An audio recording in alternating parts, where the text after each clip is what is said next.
The warning siren screamed through the corridors of the cargo ship Meridian as Zara Vex gripped the pilot controls with white knuckles. Red emergency lights bathed everything in crimson shadows, while the ship shuddered under enemy fire. Through the viewport, she could see the massive Nexari warship closing in, its sleek black hull bristling with weapon ports that glowed like angry eyes in the darkness of space. "They're jamming our communications," called Dr. Kira Chen from the engineering station, her voice tight with fear. Behind them in the cargo hold, 24 human refugees huddled together, families with children who had fled the destruction of Colony 7. Zara had promised to get them to safety in the Outer Rim territories, but now it looked like that promise would be broken. The Nexari Empire had been expanding aggressively for the past 5 years, conquering human settlements and enslaving entire populations. Their technology was far superior to anything humanity possessed, and their warriors were ruthless in battle. Most humans who encountered them never lived to tell about it. Another blast rocked the ship, and Zara felt the artificial gravity fluctuate. Her enhanced reflexes, a gift from illegal genetic modifications, kicked in as she fought to keep the Meridian stable. The modifications had cost her everything she owned, but they had also made her one of the best smugglers in human space. Her reaction time was 3 times faster than a normal human, and her hand-eye coordination was nearly perfect. "Hull breach on Deck 2, Chen reported, her fingers flying over the damage control console. "We're losing atmosphere fast." Zara cursed under her breath and fired the retro thrusters, trying to put more distance between them and their pursuers. But the Nexari ship was faster, newer, and built for war. The Meridian was just a converted freighter with upgraded engines and basic shielding. It was no match for a military vessel. "Surrender now, and we may allow some of you to live," came a deep voice over the communication system. The translator made the Nexari language sound cold and mechanical, but there was something else in the tone that made Zara's skin prickle. Authority, confidence, the voice of someone accustomed to being obeyed without question. "Like hell," Zara muttered, pushing the engines to their maximum output.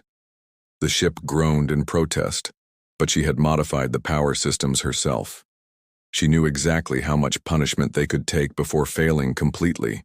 The refugees in the cargo hold were crying now, parents holding their children close as the ship shook violently. These people had already lost everything once when the Nexari attacked their colony. They had trusted her to save them, and she was not about to let them down without a fight. Chen suddenly looked up from her station with wide eyes. "Zara, I'm reading massive energy buildup in their forward weapons array. I think they're preparing to fire something big." Before Zara could respond, a brilliant blue beam lanced out from the warship and struck the Meridian's engine section. Every system on the ship went dark at once, and the artificial gravity failed completely. Emergency power kicked in a moment later, but the damage was done. They were dead in space, floating helplessly as the Nexari vessel moved in for capture. "Tractor. Beam engaged," Chen reported unnecessarily. They could all feel the ship being pulled inexorably toward the enemy vessel's docking bay. Through the viewport, Zara could see the bay doors opening like the mouth of some enormous predator. She tried one last desperate maneuver, firing the maneuvering thrusters in an attempt to break free, but the tractor beam was too powerful.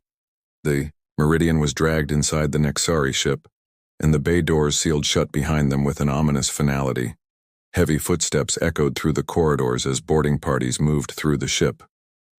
The Nexari were tall, humanoid beings with pale blue skin and elongated limbs. Their faces were angular and aristocratic, with large dark eyes that seemed to see everything. They wore form-fitting black armor that enhanced their already impressive physical capabilities. The first soldiers to reach the bridge moved with practiced efficiency, their weapons trained on Zara and Chen. Neither human offered resistance. They knew it would be suicide. The refugees in the cargo hold were already being herded out by other soldiers, their voices raised in panic and confusion. "Bring the pilot to the captain," ordered one of the soldiers in accented but clear English. His armor was slightly different from the others, marking him as an officer. "The rest go to the holding cells for processing." 2 soldiers flanked Zara as she was escorted through the corridors of the Nexari warship. The interior was all clean, lines and gleaming metal, with soft blue lighting that gave everything an otherworldly appearance.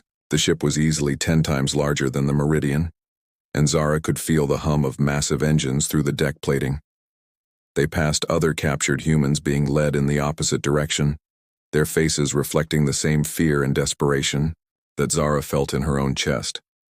But she kept her expression neutral, refusing to give her captors the satisfaction of seeing her afraid.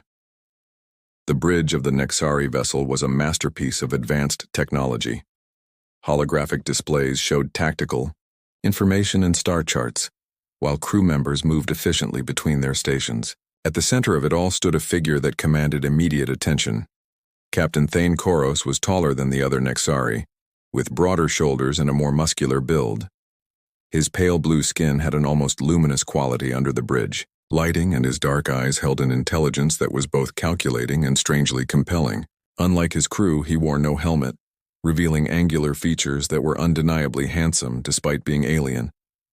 When he turned to face Zara, she felt something unexpected pass between them. It was like an electric current in the air, a moment of connection that neither of them had anticipated. His eyes widened slightly, and she knew he had felt it too. "So," he said, his voice the same one that had demanded their surrender. "You are the human who thought she could outrun a Nexari battlecruiser." His English was perfect, with only a slight accent that made his words sound more exotic than threatening. Zara lifted her chin defiantly. "I've outrun worse than you before." A small smile played at the corners of Koros's mouth, as if her defiance amused rather than angered him. He walked slowly around her, studying her with those penetrating dark eyes. Zara forced herself to remain still, though every instinct told her to fight or flee. "Enhanced reflexes," he observed, noting the slight tremor in her hands that indicated artificial neural modification. "Expensive. You must be very good at what you do to afford such upgrades." "Good enough to make the Nexari Empire nervous, apparently," she replied. This time his smile was more pronounced. "Indeed. We have been tracking your activities for some time, Miss Vex. 23 successful runs through our blockade, saving hundreds of human refugees. Quite impressive for someone using such primitive technology." The fact that he knew her name and her record should have been terrifying, but instead Zara found herself studying his face with the same intensity he was showing her. There was something different about this Nexari officer, something that set him apart from the others she had encountered in previous battles. "What happens to them?" she asked, nodding toward where the refugees had been taken. "The families, the children?" Koros's expression became more serious. "That depends on many factors: their skills, their willingness to cooperate, their value to the Empire." He paused, his eyes meeting hers again. "And perhaps on how cooperative their rescuer proves to be." The implication was clear, but Zara sensed there was more to it than a simple offer of negotiation. The way he was looking at her suggested possibilities that went far beyond the usual prisoner-captor relationship. It was dangerous territory, but it might also be her only chance to help the people who had trusted her with their lives. "What exactly are you proposing, Captain?" she asked, her voice carefully neutral. Koros moved closer, close enough that she could see the intricate patterns in his dark eyes and smell the strange, spicy scent of his skin. When he spoke, his voice was low and meant for her ears alone. "The Empire has need of skilled pilots, Miss Vex, especially those familiar with human space and the movements of refugee populations. Your knowledge could be quite valuable to us." "You want me to betray my own species," she said. But there was no heat in the words. She was thinking, calculating, looking for any advantage she could find. "I want you to survive," he replied, and there was something in his tone that suggested the sentiment was more personal than professional. "The alternative for you and your passengers is not pleasant." Before Zara could respond, another Nexari officer approached and spoke to Koros in their own language. The words were rapid and urgent, and Zara saw the captain's expression darken. "It seems our conversation must be postponed," he said, turning back to her. "You will be taken to quarters, where you can rest and consider your options. We will speak again soon." As the guards led her away, Zara felt Koros's eyes following her progress. Whatever was happening between them, it was more complex than simple capture and interrogation. The way he looked at her suggested hunger, but not the kind that wanted to cause pain. It was the hunger of someone who had found something unexpected and potentially precious. In the corridor outside the bridge, she heard raised voices as the captain argued with his officers. She caught only fragments through the translator, but the words prisoners and experiments made her blood run cold. Whatever the captain's personal interests might be, it was clear that not everyone aboard this ship shared his relatively benevolent intentions. As she was locked into a small but comfortable cabin, Zara began to plan. Her enhanced reflexes and years of smuggling experience had taught her that there was always a way out, always an angle to exploit. The captain's obvious attraction to her might be that angle, but it was also a double-edged sword that could cut both ways. Outside her porthole, the stars wheeled slowly as the Nexari ship changed course toward destinations unknown. The refugees were somewhere else on this vessel, probably terrified and wondering if their rescuer had abandoned them. But Zara Vex had never abandoned anyone in her life, and she wasn't about to start now. The game was just beginning, and she intended to win. Part 2. The Alliance, 3 days had passed since Zara's capture, and the luxury of her quarters felt more like a gilded cage with each passing hour. The cabin was spacious by ship standards, with a comfortable bed, a small dining area, and even a viewport that showed the endless expanse of space. But the door remained locked and armed guards stood watch outside. She had seen Captain Koros only once since their first encounter, when he had visited to ensure she was being treated well. Their conversation had been brief and formal, but the underlying tension between them had grown stronger. The way his eyes lingered on her face, the careful distance he maintained as if afraid of getting too close, all of it spoke to a man fighting an internal battle. On the fourth morning, everything changed. Zara was awakened by the sound of her door chiming. She expected to see a guard with her breakfast, but instead found Koros standing in the doorway alone. He wore a different uniform today, dark blue instead of black, and his expression was troubled. "Captain," she said, sitting up on the bed, and noticing how his gaze briefly dropped to her legs before returning to her face. "This is unexpected. We need to talk," he said, stepping inside and allowing the door to close behind him. "But not here. The walls have ears, as you humans say." He produced a small device from his pocket and activated it. A soft humming filled the air, and he nodded with satisfaction. "Privacy field. We have perhaps 10 minutes before someone notices the surveillance disruption." Zara stood and moved closer to him, noting the tension in his shoulders and the way his hands clenched at his sides. "What's happened?" "Your people," he said quietly. "The refugees from your ship. They are to be transferred tomorrow to a research facility on Nexari Prime. Once they arrive there, they will not leave alive." The words hit Zara like a physical blow. She had suspected something terrible was planned, but hearing it confirmed made her stomach churn with rage and helplessness. "What kind of research?" Koros's jaw tightened. "The kind that requires live subjects who can be considered expendable. The Empire is developing new weapons, new methods of control. Humans make excellent test subjects because your neural patterns are similar enough to ours to provide useful data." "And you're telling me this why?" Zara asked, though she thought she already knew the answer. He turned away from her, staring out the viewport at the stars. "Because I cannot be part of it anymore. I have served the Empire faithfully for 15 years, conquered dozens of worlds, eliminated countless threats to our expansion. But watching those children in your cargo hold, seeing the fear in their eyes..." He shook his head. "Something has changed in me."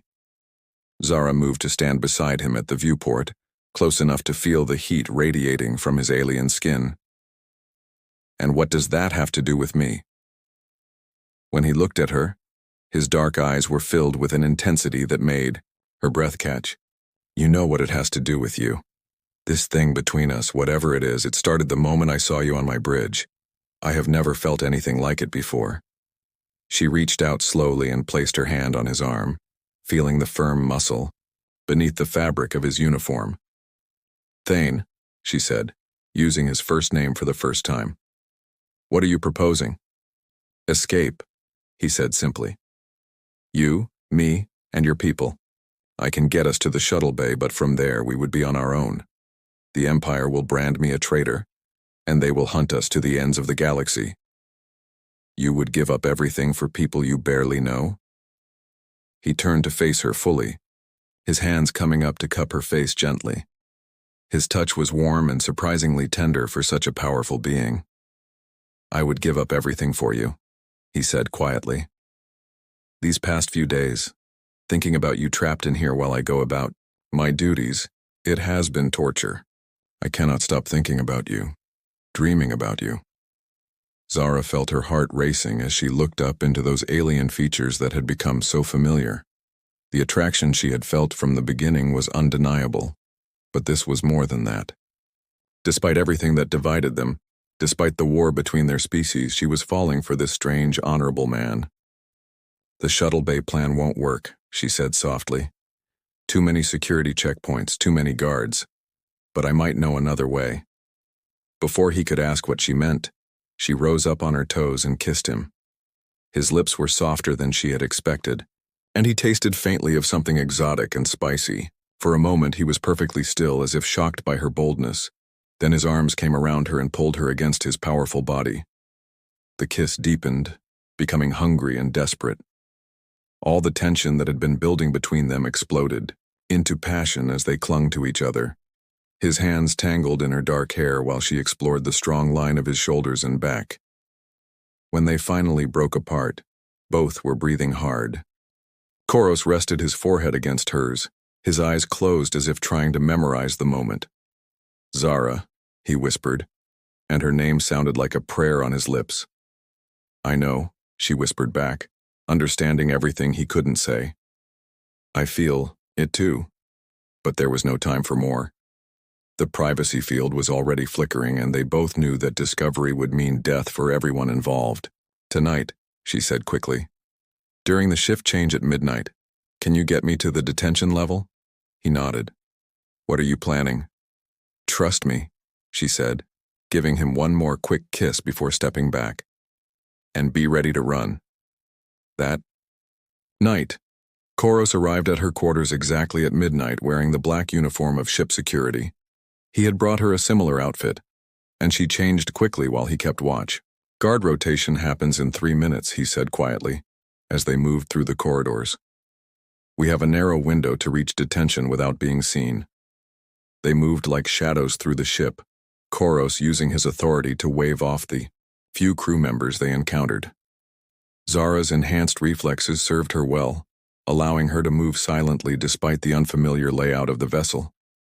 The detention level was heavily secured, but Koros had the access codes. As they approached the holding cells, Zara could hear voices speaking in hushed tones. The refugees were awake, probably too frightened to sleep. "Zara," Dr. Chen's voice called out as they appeared at the first cell. "Thank God, I thought they had killed you." "Not yet," Zara replied, working quickly to disable the cell locks with tools Koros provided. "But we need to move fast. Everyone stay quiet and follow exactly where we lead you." As the cell doors opened and the refugees emerged, many of them stared in shock at the sight of Koros.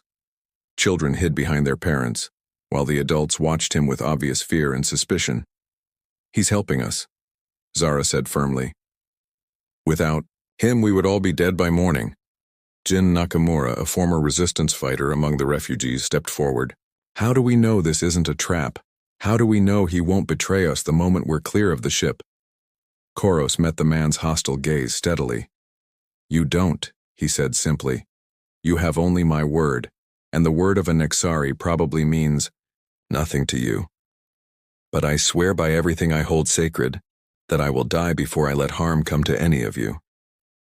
There was something in his voice, a conviction that even the most suspicious refugee couldn't doubt. Slowly, reluctantly, they began to follow as Zara and Koros led them through the ship's service corridors. The route Zara had planned took them through the ship's lower levels, past the engineering sections where few crew members ventured during the night shift. But as they neared their destination, alarms began to sound throughout the ship. "They've discovered the empty cells," Koros said grimly. "We have minutes before they lock down all sections." They reached the cargo bay where Zara's ship was being held, but armed guards were already taking positions around it. Through the viewport, they could see teams of soldiers spreading out to search every corner of the vessel. "The maintenance shafts," Zara whispered, pointing to a service hatch near the ceiling.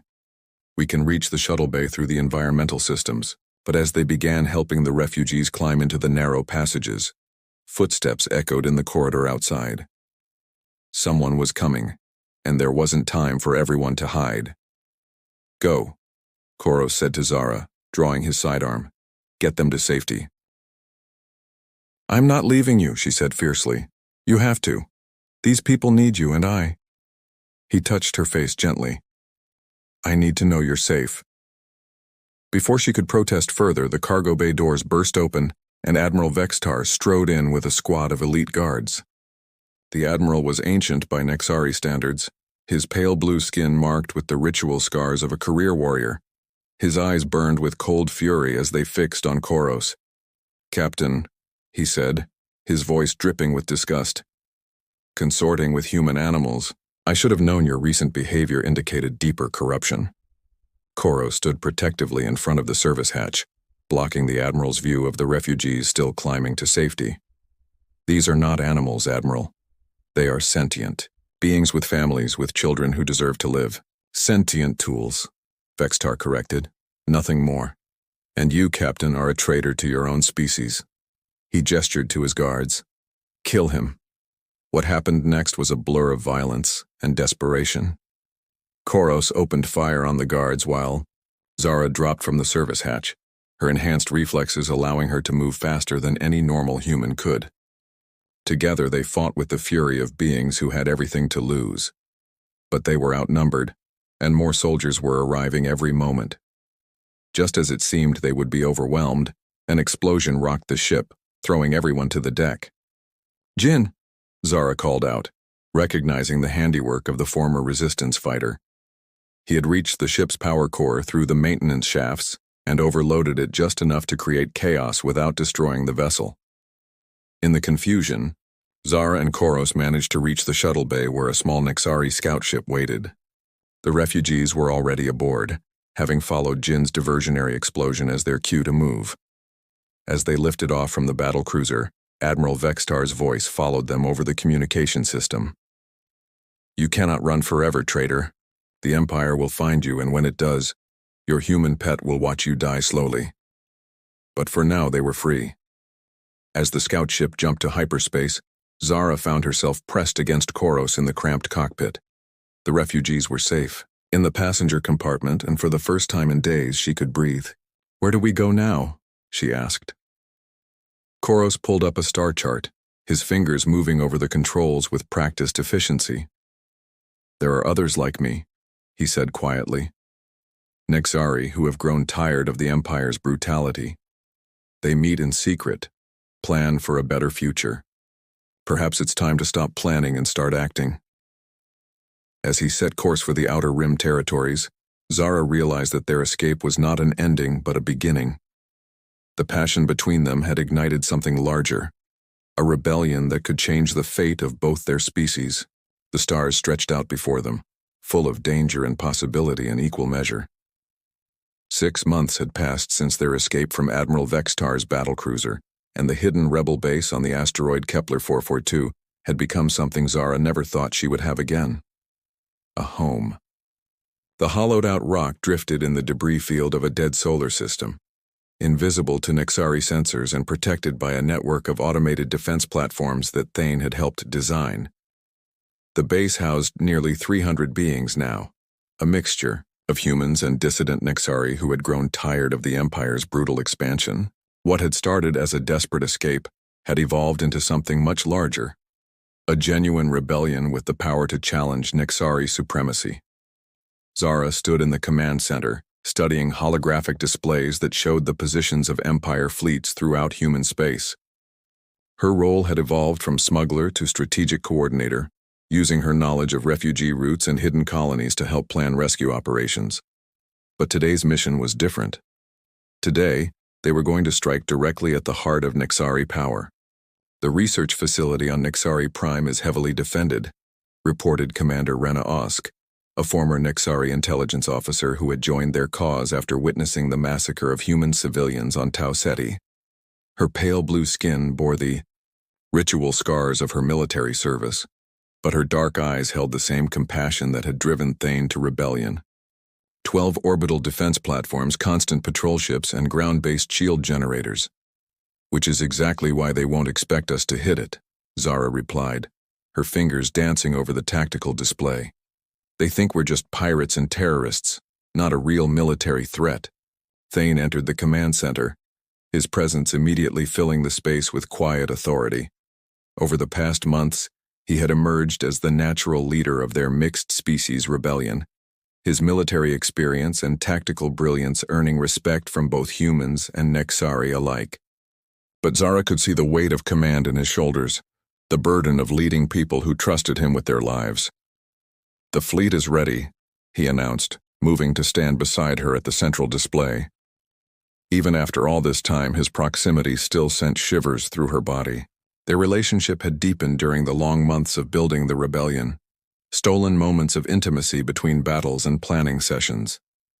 15 ships, mixed human and Nexari design.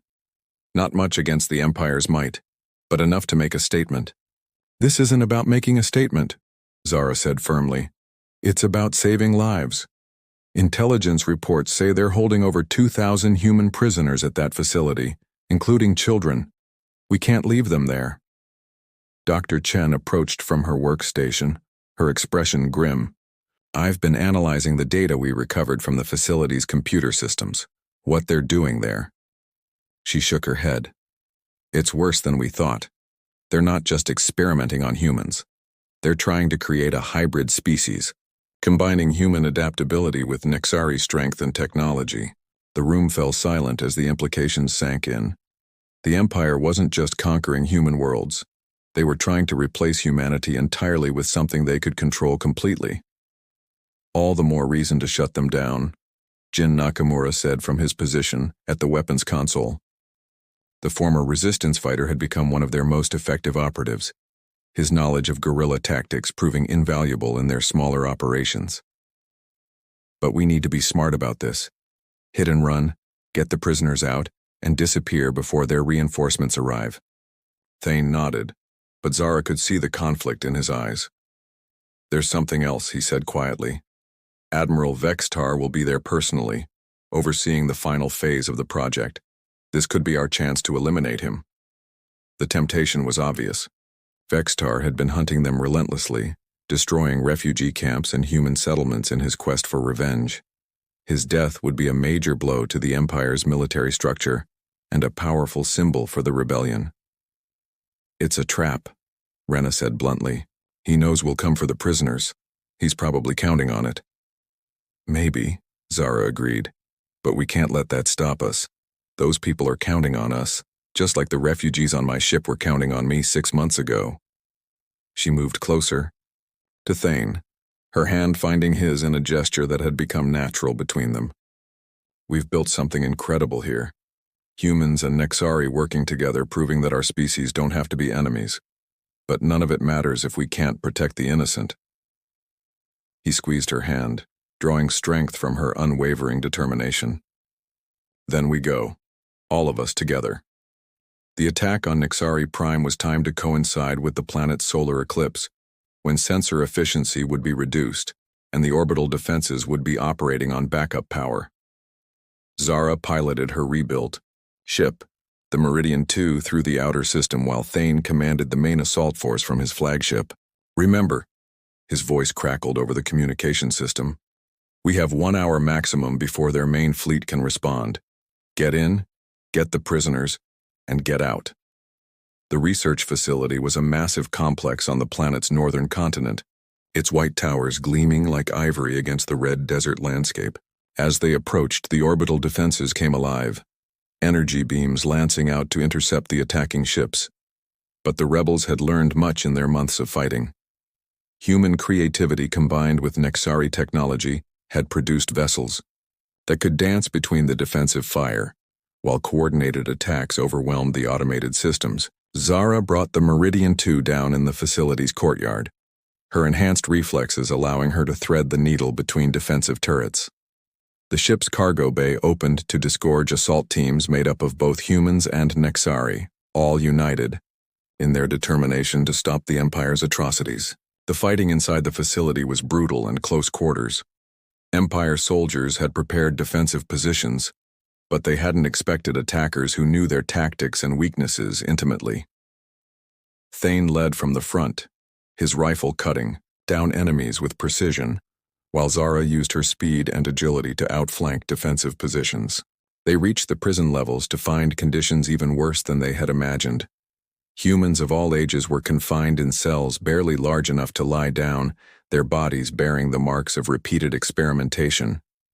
Some had been surgically altered, fitted with Nexari technology that made them barely recognizable as human.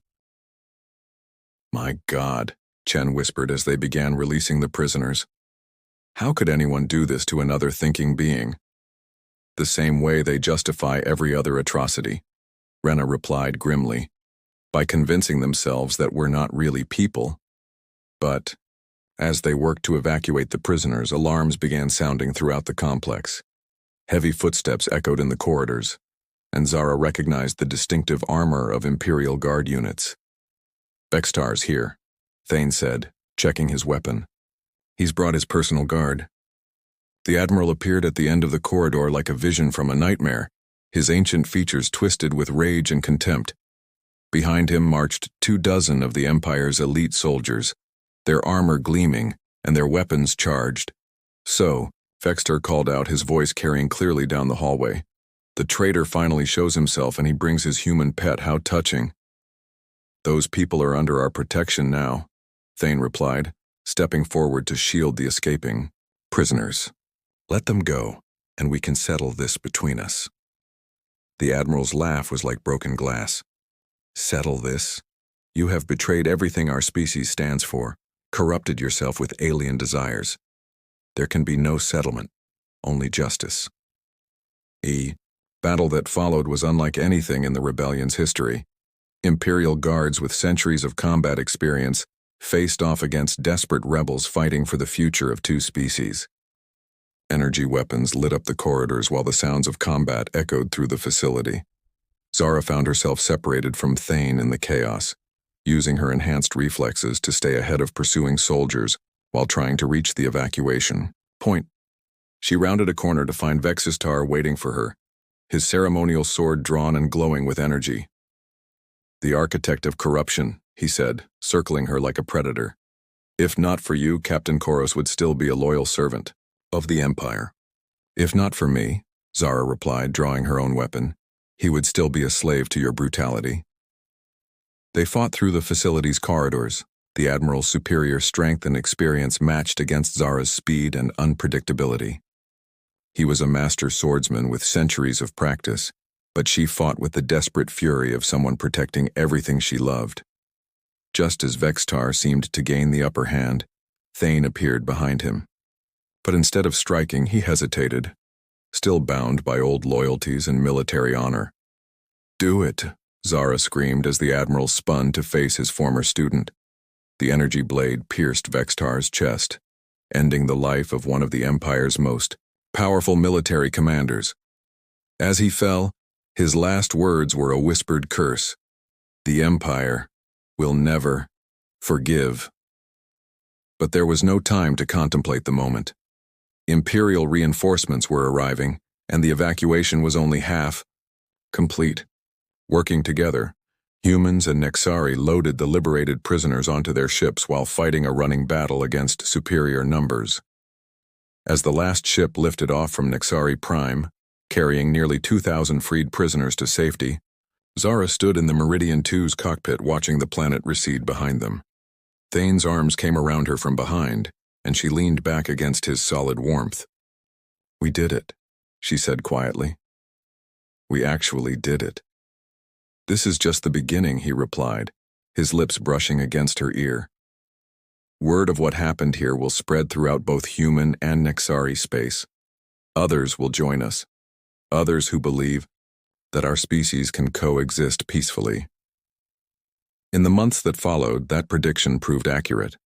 The successful raid on Nexari Prime became a rallying cry for oppressed beings throughout the galaxy. More Nexari officers defected to join the rebellion, while human colonies that had lived in fear began to fight back against Imperial occupation. The research facility's destruction had another unexpected consequence. The data recovered from its computers revealed the full scope of the Empire's experiments, including evidence of atrocities that shocked even some Nexari citizens. Popular support for the war began to erode on the Empire's homeworlds. A year after the raid, Zara and Thane stood together on the observation deck of their new flagship, watching as representatives from a dozen star systems gathered for the first interspecies peace conference.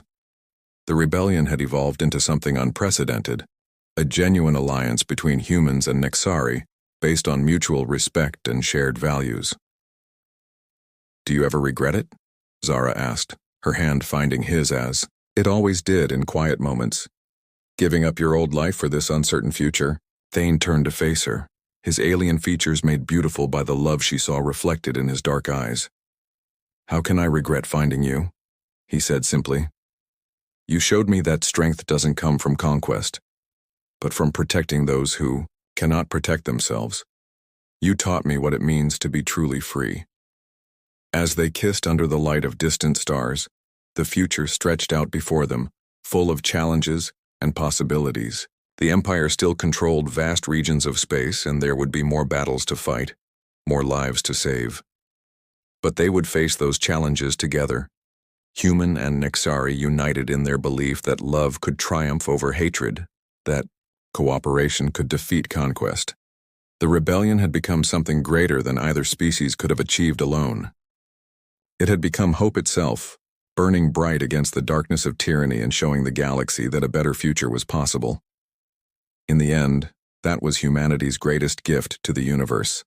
Not superior technology or military might, but the simple, revolutionary idea that all thinking beings deserved freedom, dignity, and the chance to choose their own destiny. And in choosing love over loyalty, compassion over conquest, Zara Vex and Thane Koros had proven that sometimes the greatest victories come not from defeating enemies but from transforming them into friends.